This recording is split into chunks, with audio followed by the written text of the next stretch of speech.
नमस्कार दोस्तों।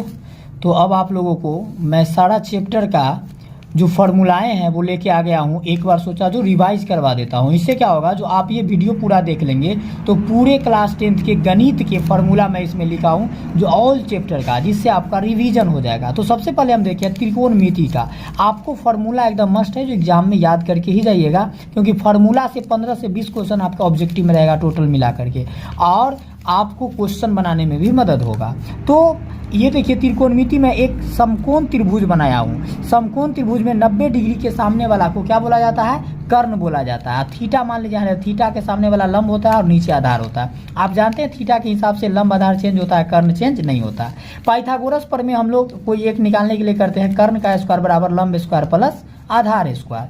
अब देखिए यहाँ पे साइन थीटा। साइन थीटा बराबर फॉर्मूला क्या होता है? तो साइन थीटा बराबर होता है लंब और बाई में कर्ण, और इसी का जस्ट उल्टा होता है कोसेक थीटा बराबर कर्ण और बाई में लंब। ठीक है, कॉस थीटा ये होता है आपको आधार और बाई में कर्ण, और सेक थीटा होता है कर्ण और बाई में आधार, मतलब कॉस थीटा का उल्टा। उसके बाद टेन थीटा होता है आपको लंब बाई में आधार, और कॉट थीटा होता है इसी का उल्टा आधार और बाई में लंब। मतलब एक बार पूरा देख लीजिएगा। साइन थीटा क्या होता है? लंब बटा कर्ण। कौशिक थीटा कर्ण बटा लंब। कॉस थीटा आधार बटा कर्ण। सेक थीटा कर्ण बटा आधार। टेन थीटा लंब बटा आधार। कॉट थीटा आधार बटा लंब। पाइथागोरस पर में यहाँ पर अप्लाई करते हैं, कर्ण स्क्वायर बराबर लंब स्क्वायर प्लस आधार स्क्वायर।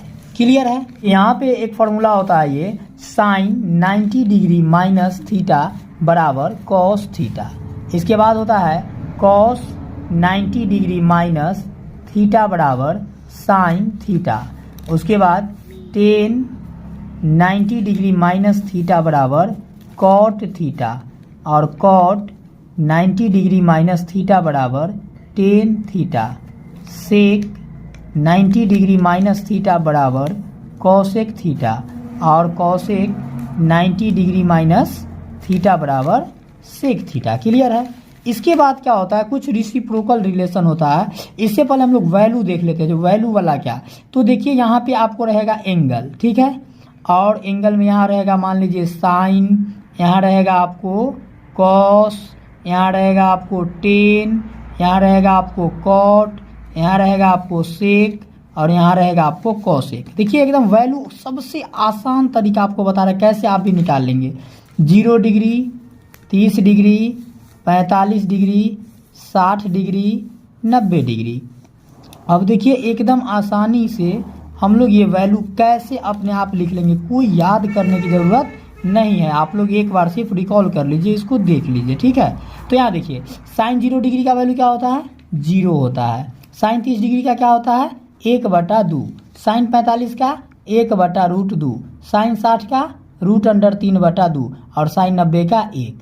अब जो कॉस का होता है उस साइन का इधर से 90 तरफ से आएंगे, उल्टा बैठा देंगे, इधर का वैल्यू बैठाते जाइए। मतलब कॉस 0 का 1, कॉस 60 का कॉस 30 डिग्री का तो √3/2, कॉस 45 का 1/√2, कॉस 60 का 1/2, और कॉस 90 का 0। क्लियर है? अब देखिए टेन का क्या होगा, तो टेन थीटा बराबर क्या फॉर्मूला होता है? टेन थीटा बराबर साइन थीटा बाई में कॉस थीटा होता है कि नहीं होता है? तो यहाँ पे टेन बराबर साइन बाई कॉस, टेन 0 का तो साइन 0 डिग्री बाई में कॉस 0 डिग्री। साइन 0 डिग्री का वैल्यू 0 और कॉस 0 का 1, तो 0/1 होगा। और 0 में अगर कोई भी नंबर से भाग देते हैं तो क्या होता है? 0। मतलब टेन 0 डिग्री का वैल्यू 0। टेन 30 बराबर साइन 30 बटा में कॉस 30, तो देखिए 1/2, और बाई में कीजिएगा √3/2। 2 से 2 कट जाएगा तो क्या बचा? 1/√3। कहने का मतलब हुआ जो टेन 30 डिग्री का वैल्यू आ गया 1/√3। टेन 45 का वैल्यू देखिए 1/√2 साइन 45 बाई कॉस 45 कीजिएगा तो एक मरतबे कट जाएगा, तो टेन 45 का 1। टेन 60 का √3/2, अब बट्टा में 1/2, 2 से 2 कट गया तो √3/1, तो √3 ना, मतलब टेन 60 डिग्री का वैल्यू होता है √3। अब टेन 90 डिग्री का वैल्यू तो क्या होगा? साइन 90 बाई में कॉस 90, 1/0। देखिए भैया 1/0, क्योंकि टेन 90 बराबर साइन 90 बाई में कॉस 90, तो 1/0। आ एक में या कोई भी नंबर में अगर 0 से भाग दीजिएगा तो वो क्या होगा? 0 नहीं होगा, ये होगा नॉट डिफाइंड, जिसको बोलते हैं हम लोग अपरिभाषित। मतलब इसको इन्फिनिटी से सूचित करते हैं, ऐसे समझ गए? अनंत। अब आया बात कॉट का, तो जो 10 का सीधा है वो कॉट का उल्टा हो जाएगा, इधर से 90 से लिखिए, इनफाइनाइट √3 1 1/√3 और 0। कहने का मतलब है कॉट 0 डिग्री का इनफाइनाइट, कॉट 30 का √3, कॉट 45 1, कॉट 60 1/√3, कॉट 90 0। अब सेक का, तो देखिए आप जानते हैं ना सेक थीटा बराबर फॉर्मूला क्या होता है, 1/cos थीटा। सेक बराबर 1/cos थीटा, तो सेक 0 बराबर 1/cos 0, तो 1/cos 0 का वैल्यू कितना है 1, तो 1/1। क्या करेंगे, सेक 0 डिग्री बराबर क्या होगा, तो सेक थीटा बराबर 1/cos थीटा, तो 1 बाई में cos, तो cos 0 का वैल्यू 1 है, 1 में 1 से भाग 1 मतलब सेक 0 डिग्री का वैल्यू हो गया 1। सेक 30 का, तो cos 1/cos 30, तो 1 बाई में cos 30 का √3/2, 2 ऊपर चल जाएगा √3 नीचे, मतलब 2/√3। अब 45 का, तो 1 cos 45, 1 में 1/√2, √2 ऊपर जाएगा 1 नीचे, √2 1 जा √2। तो और इसका 60 का, तो 1/cos 60, तो 1 बाई में 1/2, सबसे नीचे वाला ऊपर जाएगा मतलब 2, और ये हो जाएगा 1/0, 1 में 0 से डिवाइड दिया तो इनफाइनाइट है ना होगा, cos 90 सेक 90 बराबर 1/cos 90, तो 1 बाई क्या हो जाएगा cos 90 का वैल्यू 0, तो 1/0 बराबर 1/0, तो 0 से 1 में भाग दीजिएगा तो इनफाइनाइट होगा। कहने का मतलब होगा सेक 0 डिग्री का 1, सेक 30 डिग्री का 2/√3, सेक 45 का √2, सेक 60 का 2, सेक 90 का इनफाइनाइट। और कॉसेक का क्या होता है, सेक का जो उल्टा है 90 से बैठाइए इधर, इनफाइनाइट 2√2, 2 बाई में √3 और ये वाला 1। भैया पूरे त्रिकोणमितीय टेबल हो गया तैयार। देखिए कितना आसानी से हो गया। तो मैं तो समझाया हूँ तो टाइम लगा है ना, आप तो बोर्ड एग्जाम में ऐसे ही खुद से बना लीजिएगा, और इस पर लगभग 2-3 क्वेश्चन आपको एमसीक्यू में रहेगा। ज़्यादातर जानते हैं कौन रहता है, 10 का और कॉट का, नहीं कभी कभी साइन का दे देगा। रहेगा क्या, 10 60 डिग्री का मान है, आपको ऑप्शन में टिक लगाना है तो √3 में लगा देंगे। और इससे भी भैया कोई एक क्वेश्चन दे सकता है, कभी कभी पूछ देता है साइन 90 - थीटा बराबर वाट, ऑप्शन में रहेगा तो कॉस में टिक लगा देंगे। क्लियर है, तो ऐसे आप लोगों को समझ में आ गया। तो पूरा एक बार अच्छे से वीडियो देख लीजिए आप लोग, कोई प्रॉब्लम नहीं ना है, पॉज करके आप इसको देख लीजिए। रेसिप्रोकल रिलेशन है व्युत्क्रम वाला, जैसे साइन थीटा बराबर होता है 1/cosec थीटा, समझ गए। उसके बाद cosec थीटा बराबर होता है 1/sin थीटा। इसके बाद cos थीटा बराबर होता है 1/sec थीटा। sec थीटा बराबर होता है 1/cos थीटा, ठीक है। और tan थीटा बराबर होता है 1/cot थीटा। cot थीटा बराबर होता है 1/tan थीटा। ये सब व्युत्क्रम है, समझ रहे हैं ना बात। साइन थीटा बराबर क्या कहेंगे, 1/cosec थीटा। cosec थीटा बराबर 1/sin थीटा। cos थीटा बराबर 1/sec थीटा। sec थीटा बराबर 1/cos थीटा। tan थीटा बराबर 1/cot थीटा और cot थीटा बराबर 1/tan थीटा। अब एक बात याद रखिएगा, जो जिसका भैया उल्टा होता है वो दोनों का जो मल्टीप्लीकेशन होता है, गुना होता है, वो ऑलवेज कितना के बराबर आता है, 1 के बराबर। मतलब साइन थीटा गुने cosec थीटा बराबर 1, चाहे cosec थीटा गुने साइन थीटा लिखे तो ये तो 1 है ना, ये दोनों मिला के इसीलिए ऐसे दे दिया रो के साइन, ठीक है। अब cos थीटा गुना सेक थीटा बराबर भी होता है 1। ये फार्मूला सब बनता है, ठीक है ना, आपको प्रूफ करने वाला में आइडेंटिटी में यूज होगा।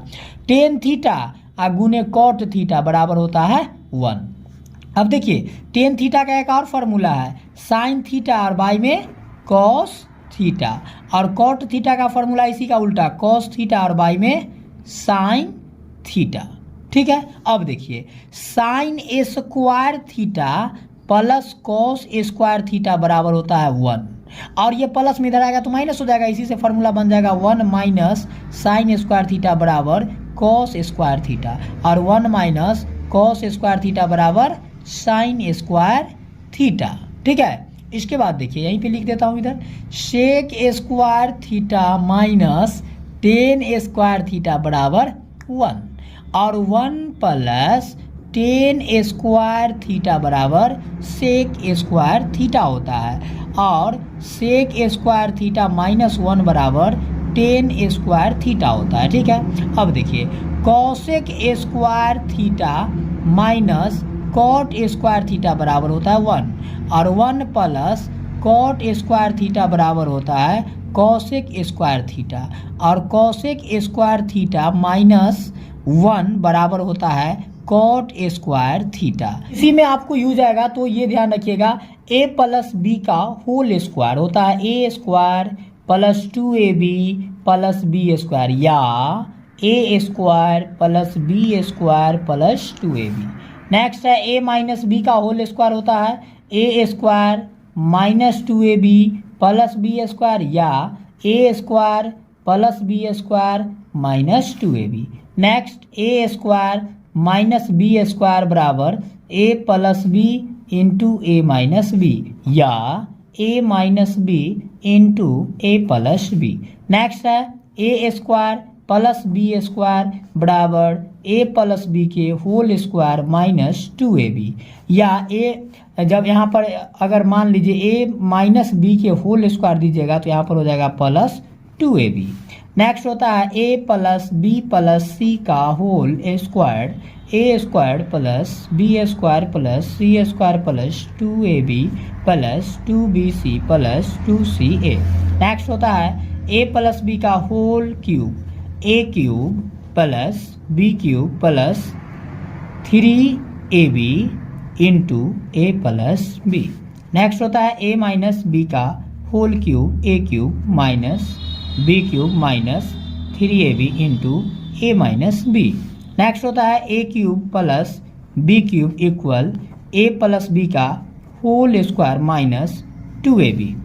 नेक्स्ट होता है A cube minus B cube बराबर A minus B into A square plus A B plus B square. ये देखिए sorry A cube plus B cube बराबर होता है A plus B into A square minus A B plus B square. ठीक है, और A cube minus B cube A minus B into A square plus A B plus B square होता है। अब देखिए अब क्या होता है यहाँ पे आपको सांख्यिकी में इंग्लिश में स्टैटिक्स बोलते हैं। इसमें आपको जब अवर्गीकृत बारंबारता रहेगा और उसका माध्य निकालने के लिए कहेगा तो माध्य बराबर फॉर्मूला याद रखिएगा कुल संख्याओं का योग, कुल संख्याओं का योग और बाई में होता है कुल संख्या। कुल संख्या जैसे रहेगा प्रथम 5 प्राकृत संख्याओं का माध्य निकाले तो वहाँ पर यही फॉर्मूला हम लोग अप्लाई करेंगे। और वर्गीकृत बारंबारता रहेगा तो वहाँ पर माध्य बराबर फॉर्मूला लगाएंगे sigma F I x I by में सिग्मा एफ या एन। ठीक है, वर्ग चिन्ह निकालने का फॉर्मूला आपको माध्य में वर्ग चिन्ह निकालना होगा या ऑब्जेक्टिव में भी आ सकता है। जब वर्ग अंतराल 10 से 20 का वर्ग चिन्ह क्या होगा तो वर्ग चिन्ह बराबर फॉर्मूला होता है ऊपरी सीमा प्लस निम्न सीमा बाई में 2। जैसे कहेगा वर्ग अंतराल 10 से 20 का वर्ग चिन्ह निकाले तब 20 और 10 को क्या करेंगे जोड़ देंगे 30 और बाई में 2 से भाग दे देंगे तो वही हो जाएगा। समझ गए। नेक्स्ट इसके बाद आता है आपको परिसर, इंग्लिश में बोलते हैं रेंज। तो परिसर बराबर फॉर्मूला होता है उच्च सीमा माइनस निम्न सीमा। ठीक है, इसके बाद आपको माध्यक के लिए तो देखिए माध्यक में क्या कीजिएगा अगर एमसीक्यू में आया तो ध्यान रखिएगा, अगर ऑब्जेक्टिव में आया जैसे मान लीजिए 5, 4, 11, 13, 6, अब इसका कहेगा क्या माध्यक क्या होगा इतना का माध्यक या माध्यिका भी बोलते हैं। तो इसको ऑब्जेक्टिव के लिए तो एन फेन वाला चक्कर हटाइए। सबसे पहले क्या करेंगे जो दिए गए आंकड़े को हम लोग बढ़ते क्रम में सजा लेंगे। तो बढ़ते क्रम में सजाइएगा तो छोटा से बड़ा ना, तो सबसे छोटा 4, 5, 6, 11, 13। अब काउंट कर लीजिए टोटल क्या हुआ 1, 2, 3, 4, 5। तो जब भैया विषम संख्या आ जाए 5 विषम संख्या है ना तब 5 का आधा की जाए तो अढ़ाई तो होता नहीं है तो 2 लेफ्ट साइड से या 2 राइट साइड से लेना है और बीच वाला आंसर हो जाएगा माध्यक। मतलब माध्यक बराबर यही हो गया आपका आंसर 6। माध्यक बराबर 6। अगर इसी में मान लीजिए रहता सम अगर जैसे 9, 10, 3, 12, 17, 21, अब इतना का क्या बोलेगा माध्यक निकालने के लिए माध्यिका। तो क्या करेंगे सबसे पहले आंकड़े को बढ़ते क्रम में सजाएंगे। ऑब्जेक्टिव में टिक लगाने वाला बता रहा हूँ समय मैनेज करने के लिए।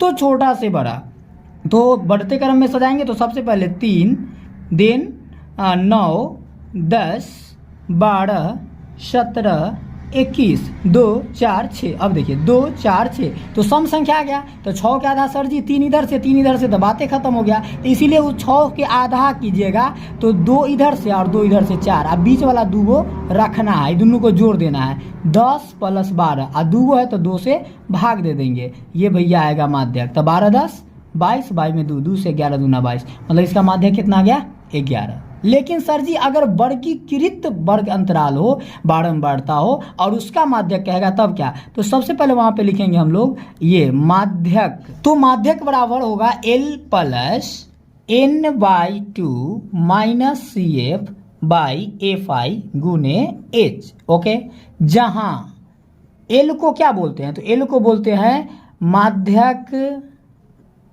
वर्ग अंतराल के निम्न सीमा। ठीक है, निम्न सीमा कहने का मतलब क्या हुआ?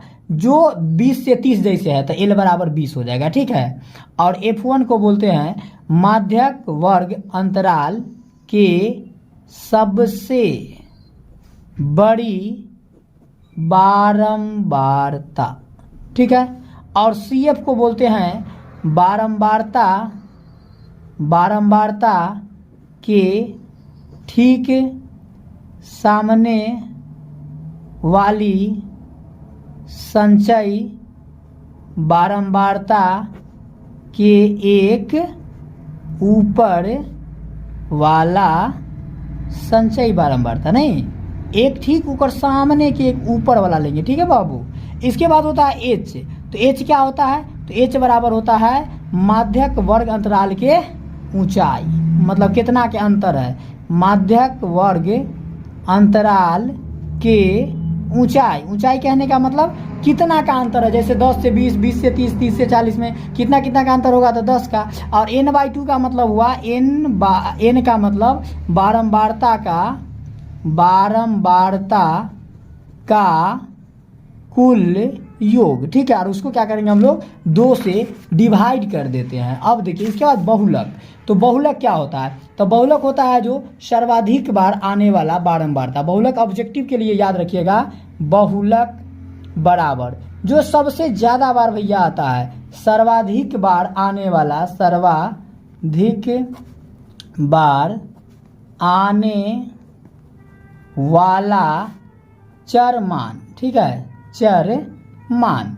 और बहुलक बराबर अगर फॉर्मूला पूछेगा भैया तो बहुलक बराबर L plus F1 minus FO by 2F1 minus FO minus F2 गुने H। समझ गए? यही भैया बहुलक का हो गया रेडीमेड फॉर्मूला। जहां तो L वही बोलते हैं बहुलक वर्ग अंतराल के, बहुलक वर्ग अंतराल के निम्न सीमा। और F1 को बोलते हैं सबसे बड़ी बारंबारता। और FO को बोलते हैं बारंबारता के ठीक ऊपर वाली बारंबारता। और F2 को बोलते हैं बारंबारता के ठीक नीचे वाली बारंबारता। और H को बोलते हैं बहुलक वर्ग अंतराल के बीच की लंबाई, या इसी को हम लोग ऊंचाई भी बोलते हैं। देख लेते हैं प्रायिकता से रिलेटेड। अब देखिए प्रायिकता में एक ही रेडीमेड फॉर्मूला है जिस पर बहुत सारा क्वेश्चन बनेगा। प्रायिकता बराबर फॉर्मूला होता है, प्रायिकता को PE से इंडिकेट करते हैं, जिसके बारे में कहेगा उसको बीच में रखिएगा। ठीक है, प्रायिकता बराबर फॉर्मूला होता है अभिप्रयोगों की संख्या। अभिप्रयोगों मतलब जिसके बारे में निकालने के लिए कहे। अबाई में कुल संभव परिणामों की संख्या, कुल संभव परिणामों की संख्या। तो कुल संभव मतलब जितना उसमें आता है उस सब नीचे में लिख देंगे कि समझ गए। ये हो गया भैया प्रायिकता का रेडीमेड फार्मूला। अब इसमें क्या होता है ध्यान दीजिएगा, ऑब्जेक्टिव में ज्यादातर पूछेगा संभव या निश्चित घटना की प्रायिकता कितना होता है। संभव या निश्चित घटना की प्रायिकता 1 होता है। ठीक है, और दूसरा पूछेगा असंभव या अनिश्चित घटना की प्रायिकता क्या होता है? 0 होता है। अब देखिए, किसी भी घटना की होने की प्रायिकता को P बोलते हैं और किसी की घटना न होने की प्रायिकता को P डैश बोलते हैं। ये दोनों का योग हमेशा 1 होता है, समझे? ऐसे भी आ सकता है। और नहीं होने का P डैश बराबर फॉर्मूला हो जाएगा 1 प्लस P इधर आएगा माइनस। मतलब कहेगा क्या, जो मान लीजिए रहीम के जन्मदिन होने का प्रायिकता दिया रहेगा तो कहेगा जी रहीम के जन्मदिन न होने का प्रायिकता बताइए, तो P बराबर 1 माइनस P डैश कर देंगे, ठीक है? या फिर न होने का तो P डैश बराबर 1 माइनस P। अब जो भी वैल्यू रहेगा उसको घटा लेंगे, आ जाएगा। अब एक चीज़ और याद रखिएगा बाबू, जो प्रायिकता होता है ना, इसका मान भैया ऑलवेज 0 से बड़ा या बराबर और 1 से छोटा या 1 के बराबर ही होता है। प्रायिकता का मान कभी भी माइनस में नहीं आएगा या 1 से बड़ा नहीं आ सकता है। ऑलवेज 0 से बड़ा या बराबर, 1 से छोटा या 1 के बराबर ही आएगा प्रायिकता का मान। समझ गए? इसमें क्या होता है, सिक्का होता है। तो सिक्का के बारे में जानते हैं, जो एक सिक्का को उछालिएगा तो क्या आएगा, हेड न था टेल। तो कुल संभव परिणामों की संख्या 2। अगर 2 सिक्का को उछालिएगा तो कहेगा कुल संभव परिणामों की संख्या, तो कुछ नहीं, 2 के पावर 2 कर दीजिए, 2 दूनी 4। 3 सिक्का को उछालिएगा तो 2 के पावर 3, 2 दूनी 4, दूनी 8। ऐसे ही बहुत सारा अपना ले सकते हैं। इसके बाद होता है पासा। पासा को उछालिएगा तो इस बराबर क्या आएगा, 1 न तो 2 न तो 3 न तो 4 न तो 5 न तो 6। तो कुल संभव परिणामों की संख्या 6। अगर 2 पासा को उछालिएगा तो 6 के पावर 2, तो 6 1 36। 3 पासा को उछालिएगा तो 6 के पावर 3, 6 1 36, छक्का 216। ऐसे ही बढ़ते जाएगी। नहीं जो 2 पासा तो 6 6 12 परिणाम, गलत। 6 गो होता है तो कुल संभव परिणामों की संख्या 6 की पावर 2, तो 6 गुने 6 तो 6 1 36 हो जाएगा। इसके बाद ताश के बारे में जानते हैं। जो ताश में कुल पत्तों की, एक गड्डी में कुल पत्तों की संख्या 52 होता है। इसमें 2 कलर होता है, एक होता है लाल और एक होता है काला। तो लाल क्या गो होता है, 26 गो पत्ता। काला क्या गो होता है, वो भी होता है 26 गो पत्ता। इसमें होता है एगो AC लिखा हुआ रहे, AC मतलब A से इंडिकेट किया है, वो एक्का होता है। एक्का जो है टोटल ताश में 4 गो होता है, ठीक है? जैसे कहेगा जो मान लीजिए ताश के गड्डी में से एक पत्ता निकाला जाता है, उसकी क्या प्रायिकता हुआ, एक्का होगा। तो एक्का टोटल 4 गो होता है, तो 4/52, 4 1 4 13 चौका 52, 1/13 हो जाएगा आंसर। समझ गए? अब उसमें क्या होता है, उसके बाद एक्का के बाद दुग्गी होता है, तिग्गी होता है, चौका होता है, पंजा होता है, छक्का होता है, सत्ता होता है, अट्ठा होता है, नहला होता है, दहला होता है। तो ये सब भैया 4 गो होगा, जिसमें 2 गो लाल 2 गो काला होगा। क्लियर है? अब क्या होगा, इसके बाद होता है भैया फेस कार्ड। क्या होता है, फेस कार्ड। कुल क्या गो होता है फेस कार्ड, तो 12 गो होता है। फेस कार्ड कुल क्या गो होता है, 12 गो होता है। तो 12 गो तस्वीर वाला पत्ता होता है, ठीक है? कहेगा क्या, इसमें 12 गो जो तस्वीर वाला पत्ता होता है, 6 गो लाल 6 गो काला। कौन कौन होता है भैया, तो 12 गो में बेगम होता है, बादशाह होता है, तो यही बेगम 4 गो, बादशाह 4 गो और गुलाम 4 गो, टोटल 4 तिहाई 12 गो भैया फेस कार्ड होता है। इसमें 6 गो लाल होता है और 6 गो काला होता है। तो इसमें जो है आपको कहेगा, जो एक ताश को में से कोई एक 52 पत्ता के गड्डी में से एक पत्ता निकाला जाता है, इसकी क्या प्रायिकता है कि यह ताश के निकाला गया पत्ता एक तस्वीर वाला पत्ता हो या फेस कार्ड था। टोटल 12 गो अभी प्रयोग की संख्या कुल 52 गो। 4 से काट दीजिए, 4 3 12, 4 से 13 चौका 3/13 हो गया आंसर। समझ गए? लेकिन कभी कभी पूछ देता है, जो 52 पत्ता जो ताश की गड्डी है उसमें से एक पत्ता निकाला जाता है, उसकी क्या प्रायिकता है कि निकाला गया पत्ता बेगम हो, निकाला गया पत्ता बेगम हो। तो सर जी बेगम टोटल क्या गो होता है, 4 गो और कुल 52, तो 4 1 4 13 चौका 1/13। समझ गए? फिर क्या आएगा, क्या प्रायिकता है कि निकाला गया पत्ता तस्वीर वाला पत्ता तो होना ही चाहिए, लेकिन तस्वीर वाला पत्ता में बादशाह नहीं हो। तो बादशाह नहीं, तो बादशाह क्या गो होता है, 4 गो। तो 4 गो छोड़ देंगे तो टोटल क्या गो बचा, 12 गो में तस्वीर वाला पत्ता में से बादशाह नहीं हो। तो बादशाह ना हो सर जी, बेगम हो सकता है, गुलाम हो सकता है। तो बादशाह 4 गो हट जाएगा, बेगम 4 है, गुलाम 4, 4 4 8 को टोटल 52, 8/52, 4 से 4 दूना 8, 13 चौका 52, 2/13। समझ गए? तो ये सब कॉन्सेप्ट क्लियर रखिएगा, पढ़ने से ये सब आता है। फॉर्मूला देखते हैं। तो ये भैया एक वृत्त है, ये क्या है, एक वृत्त है, इसका ये केंद्र O है, ठीक है? तो बाहर वाला चीज को क्या बोलते हैं, आप लोग भली भांति जानते हैं, बाउंड्री को वृत्त का परिधि बोलते हैं, और वृत्त के केंद्र से जो परिधि को छूता है उसको त्रिज्या बोलते हैं। तो सर जी वृत्त का क्षेत्रफल फॉर्मूला होता है πr² और वृत्त का परिधि ये क्या होता है, 2πr, और वृत्त के त्रिज्या r बराबर फॉर्मूला होता है d/2 और d बराबर होता है 2 × आर। डी को व्यास बोलते हैं और आर को त्रिज्या बोलते हैं, समझ गए। अब वृत्त के बाद भैया ये होता है आपको अर्धवृत्त। ये क्या होता है? अर्धवृत्त। इसका ये केंद्र ओ है, इधर भी आर इधर भी आर त्रिज्या, ठीक है, ये अर्धवृत्त। तो अर्धवृत्त का क्षेत्रफल क्या होता है बताइए आप लोग? अर्धवृत्त का क्षेत्रफल क्या होता है? तो वृत्त का क्षेत्रफल पाई आर स्क्वायर, तो अर्धवृत्त का आधा मतलब 2 से भाग दे दीजिए, 1/2 पाई आर स्क्वायर या पाई आर स्क्वायर बाई 2, ठीक है। अब देखिए अर्धवृत्त का परिधि, अर्धवृत्त का परिधि, बहुत बच्चा ये गलत याद किए हुए हैं फार्मूला। वो लोग जानते हैं क्या, जो सर वृत्त का परिधि 2 पाई आर होता है, तो अर्धवृत्त के आधा, तो 2 से भाग दे दीजिए, हो गया फार्मूला। नहीं भैया, इधर देखिए, इधर वृत्त का अगर 2 पाई आर होता है तो अर्धवृत्त का 2 पाई आर बाई 2 शिफ्ट कीजिएगा, गलत हो जाएगा। इसमें प्लस करेंगे, यहाँ देखिए अर्धवृत्त में एगो इधर का रेडियस है, एगो इधर का रेडियस, तो 2 रेडियस है ना, तब प्लस कर देंगे 2r। अब देखिए 2 से 2 कट गया, मतलब अर्धवृत्त के परिधि हो गया पाई आर प्लस 2r। एकदम ध्यान में रखना है मेरे भाई। इसके बाद होता है जो सर जी ये एक वृत्त है और ये वृत्त के 4 बराबर भागों में बांटता है, इसको क्या बोलते हैं? चतुर्थांश।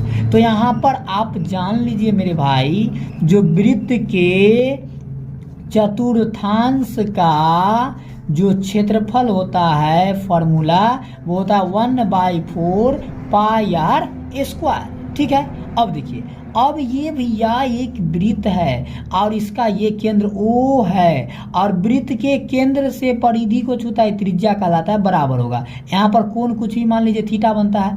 यहाँ से एक आर्क काट लिए A और एक आर्क काट लिए ये B, ये आर्क मतलब चाप, ठीक है। तो यहाँ पर फॉर्मूला आएगा जो चाप की लंबाई क्या है, वृत्त के चाप की लंबाई, वृत्त के चाप की लंबाई क्या होता है फॉर्मूला बोलिए तो वृत्त के चाप, चाप मतलब बाहर बाउंड्री, और बाउंड्री मतलब परिधि, तो वृत्त के परिधि क्या होता है 2 पाई आर, कौन क्या बना रहा है थीटा बाई में 360 डिग्री, मतलब वृत्त के चाप की लंबाई होता है 2 पाई आर थीटा बाई में 360 डिग्री। या यहाँ अगर 2 से काट देंगे 18 गुना 36 0, तो आप सिर्फ पाई आर थीटा बाई में 180 डिग्री भी याद रख सकते हैं या कह सकते हैं। इसके बाद वृत्त के चाप के बाद क्या होता है सो ध्यान दीजिए। ये क्या है भैया, ये एक वृत्त है, इसका केंद्र ये O है और यहाँ से ये क्या करेंगे, यहाँ ये देखिए इसको मिला देंगे, इसको तो इसको मिला दिए, तो यहाँ पर जो ये बना ये वृत्तखंड बना। ये क्या बना?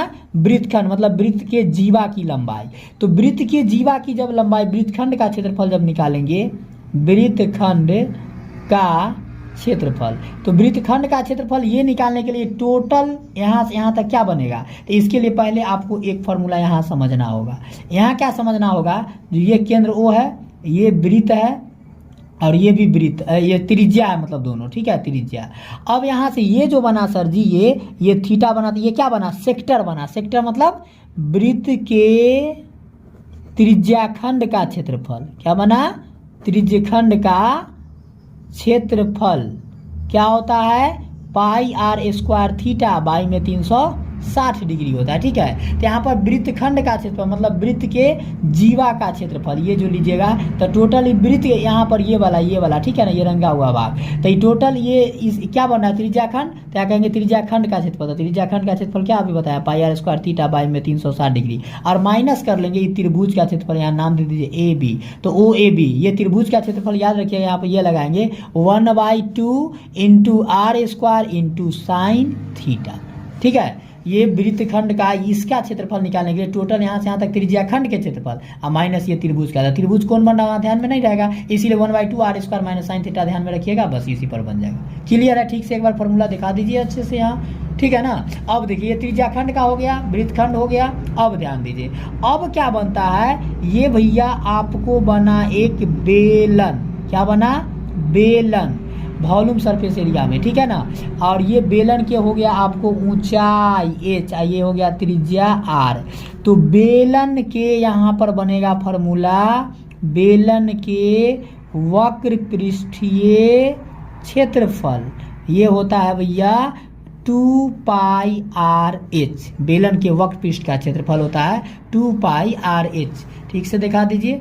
और बेलन के संपूर्ण पृष्ठ का क्षेत्रफल, ये क्या होगा, संपूर्ण पृष्ठ का क्षेत्रफल 2 pi R into H plus R, याद रखना है। और इसके बाद होता है बेलन के आयतन। तो बेलन के आयतन क्या होता है? पाई आर स्क्वायर एच, ठीक है।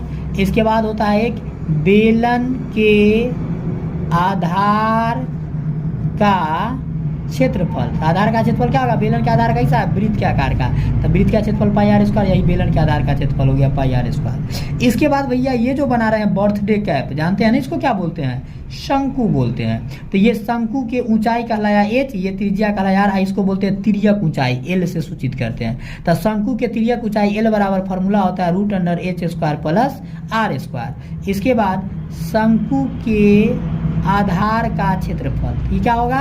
तो शंकु का भी आधार भैया कैसा है? वृत्ताकार, तो क्या होगा? पाई आर स्क्वायर। और यहाँ से बनाएंगे शंकु के वक्र पृष्ठ का क्षेत्रफल या वक्र पृष्ठीय क्षेत्रफल, क्या हो जाएगा? तो शंकु के वक्र पृष्ठ का क्षेत्रफल होता है पाई आर एल, और शंकु के कुल पृष्ठीय क्षेत्रफल ये होता है भैया pi R into L plus R. उसके बाद होता है शंकु के आयतन। शंकु का आयतन होता है वृत्त के बेलन के आयतन का 1/3, 1/3 पाई आर स्क्वायर एच। समझ गए? अब देखिए गोला के बारे में, इसी में है अभी गोला। गोला, तो गोला को इंग्लिश में स्फेयर बोलते हैं। ये क्या होता है? सो देखिए, गोला को इंग्लिश में स्फेयर बोलते हैं। तो गोला आप जस्ट लाइक फुटबॉल देखे होंगे, गेंद देखे होंगे, ये हो गया। यहाँ से इसको ऐसे ज्वाइन कर दीजिए, ठीक है। अब ये जो यहाँ हुआ केंद्र इसका, ये हो गया त्रिज्या आर, भैया यही गोला है। तो गोला के आयतन, गोला के आयतन होता है 4/3 पाई आर क्यूब। अब देखिए एक चीज ध्यान रखिएगा, जो गोला के वक्र पृष्ठ का क्षेत्रफल, वक्र पृष्ठीय या कुल पृष्ठीय सेम होता है, याद रखना है। ये गोला के वक्र पृष्ठीय या कुल पृष्ठीय क्षेत्रफल सेम होता है, क्या होता है? तो 4 पाई आर स्क्वायर। अब अर्धगोला, तो अर्धगोला कैसा बनता है? तो एकदम नारियल को जो आधा काट दीजिएगा वो जैसा बनेगा वही होगा अर्धगोला। ये हो गया भैया अर्धगोला, समझ गए? इसका हो गया त्रिज्या, ठीक है। तो अब अर्धगोला के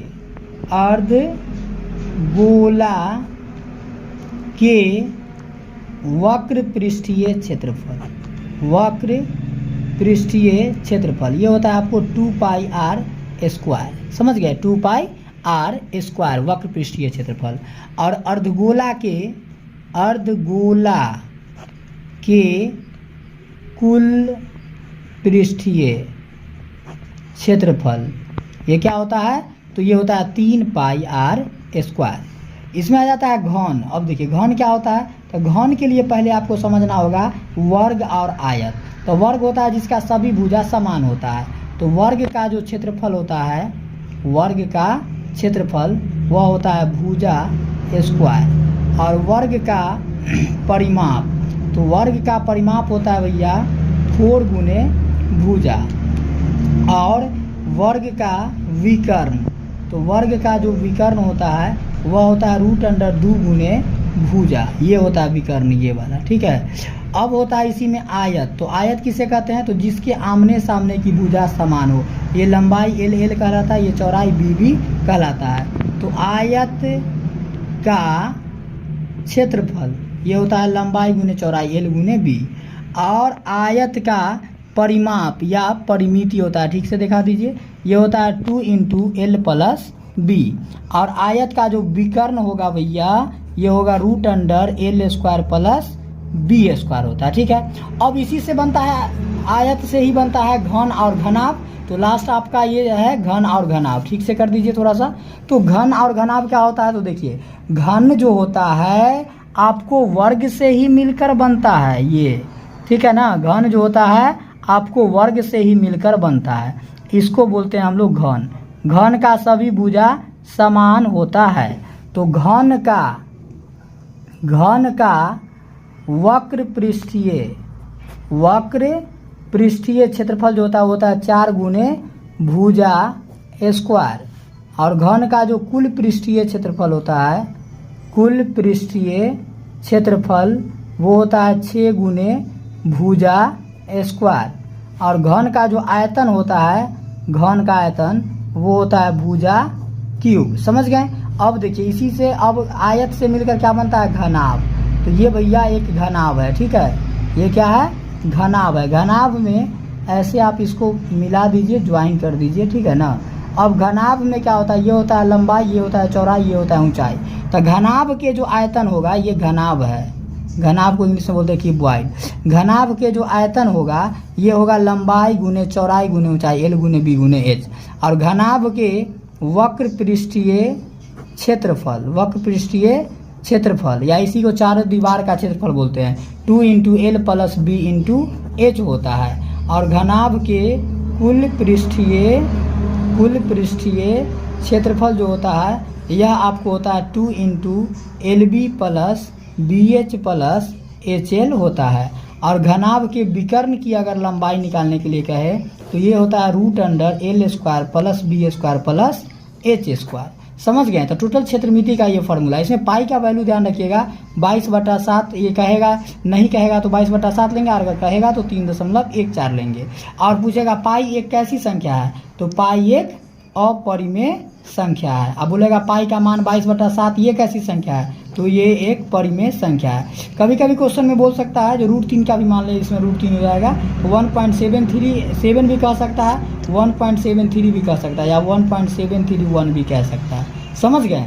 तो ये आपका भैया क्षेत्रमिति पूरा था। एक बार अच्छे से पूरे फॉर्मूलाएं दिखा दीजिए, ठीक है।